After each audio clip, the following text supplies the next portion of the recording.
होली की आत्मा। बचपन से शहर में रहने वाला मनोज इस साल होली की छुट्टियों में अपने गांव दुर्गापुर वापस आता है, जहां उसे देख पूरा गांव खुशी से झूम उठता है। जब गया था तब इतना सा था और अब देखो कितना बड़ा हो गया है। हाँ सरपंच जी, जब मैं गया था तब आप भी बहुत जवान थे और अब देखो कितने बूढ़े हो गए हैं आप। चलो चलो, बढ़िया है। बच्चा घर वापस आ गया। इसी खुशी में आज रात पार्टी होगी। क्या बात है, गांव में भी पार्टियां होने लगी। वैसे अगर पार्टी की बात है तो आज क्यों सीधा होली पार्टी करते हैं। होली पार्टी की बात सुन चहल पहल में अचानक सन्नाटा छा जाता है, जिसे देख मनोज को कुछ अजीब लगता है, लेकिन तभी सरपंच बात पलट देता है। अब बहुत देर हो गई, चलो सब अपने घर चलो, पार्टी के बारे में कल सोचेंगे। मनोज भी मम्मी पापा के साथ घर आ जाता है, पर होली पार्टी और उस पर पूरे गांव की खामोशी वाली बात अभी तक उसके जहन से निकलती नहीं। पापा, होली पार्टी की बात पर सब चुप क्यों हो गए थे? अरे होगी उनकी कोई अपनी बात। मुझे गांव की पंचायत ही थोड़ी पता है। थक गया हूँ, चलो सो जाते हैं, कल बात करते हैं। पापा की बात मानते हुए मनोज भी सोने चला जाता है। आज तो छुपा लिया, लेकिन हफ्ते बाद जब होली का दिन आएगा तब इसे कैसे रोकोगे? अगली सुबह सूरज के साथ ही मनोज भी गांव घूमने निकल जाता है, जिस पर रास्ते में उसे अपनी ही उम्र के कुछ लड़के भी मिलते हैं, जिनसे दोस्ती कर अब वो उनके साथ घूमने लगता है। इसी तरह कुछ दिन बीत जाते हैं और होली नजदीक आने लगती है। दोस्तों, होली में 4 दिन ही बचे हैं, पर गांव में उसकी कोई तैयारियां क्यों नहीं दिख रही? क्योंकि यहाँ होली नहीं मनाई जाती। अरे पर ऐसा क्यों? वो राजा भूषण। अरे तुम 4 दिन के लिए आए हो, क्या इतना सोच रहे हो? चलो कुछ खाने चलते हैं। इसी के साथ एक बार फिर होली की बात को टलते हुए देख मनोज को शक होने लगता है। वो घर पहुंचते ही इंटरनेट पर अपने गांव और राजा भूषण के बारे में जानकारी निकालने लगता है। क्या? मुझे आज तक ये नहीं पता था।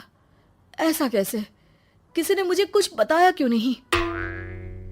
सारी जानकारी लेने के बाद मनोज गांव वालों या अपने मम्मी पापा से कुछ पूछे बिना खुद ही उसकी सच्चाई के बारे में छानबीन करने लगता है, जिसके चलते वो राजा भूषण की हवेली में पहुंचता है। वाह, क्या हवेली है यार। पर क्या यहाँ सच में कोई भूत है? हेलो भूत जी, कोई है क्या? हम इस साल गांव में होली सेलिब्रेट कर रहे हैं, क्या आप उस पर थोड़ा इंटरव्यू देंगे? मनोज के ऐसा बोलते ही गांव में तूफान उठ जाता है और हवेली में रखी सारी चीजें हिलने लगती है। एक अदृश्य शक्ति मनोज को धक्का देकर हवेली से बाहर निकाल दरवाजा बंद कर लेती है। ये सब देख मनोज हैरान रह जाता है।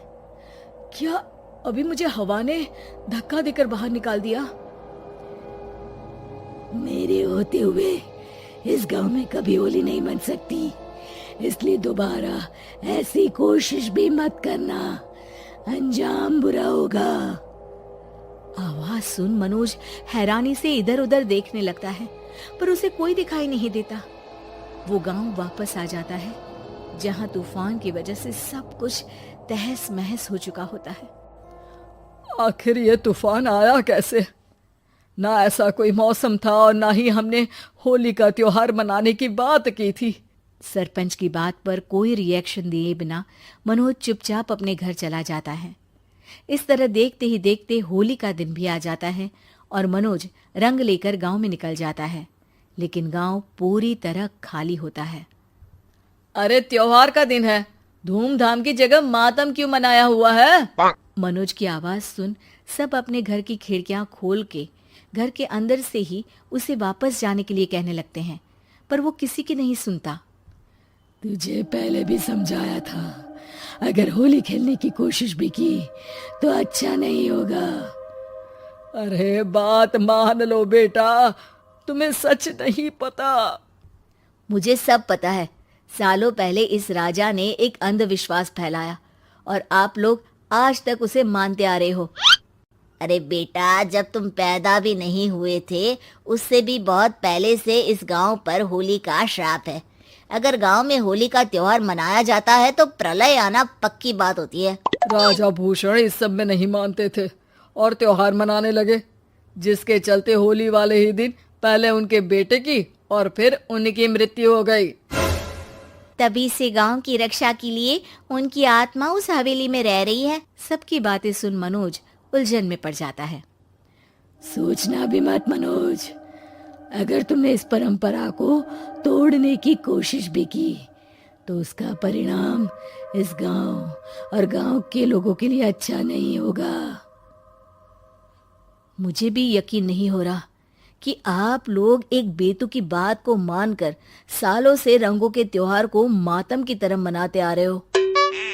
मनोज किसी की कोई बात ना मानते हुए पूरे गांव में रंग बिखेर देता है, जिसके तुरंत बाद वहां तूफान के साथ बिजलियां गरजने लगती है।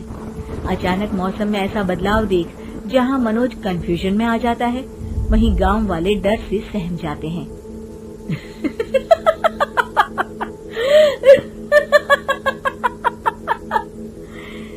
इस लड़के ने हमारे जैसे सिर्फ अपने स्वार्थ के लिए नहीं बल्कि पूरे गांव की खुशियों के लिए यहाँ होली मनाई है, जिस वजह से अब इस गांव पर होली का श्राप टूटता है। ऐसा बोलकर राजा का भूत वहां से गायब हो जाता है, जिसके बाद गांव के लोग धूमधाम से होली मनाते हैं। खुशियों के रंग गांव में बिखरे ही होते हैं कि अगली सुबह अचानक मनोज कहीं गायब हो जाता है और एक बार फिर गांव में होली का नया राज शुरू हो जाता है।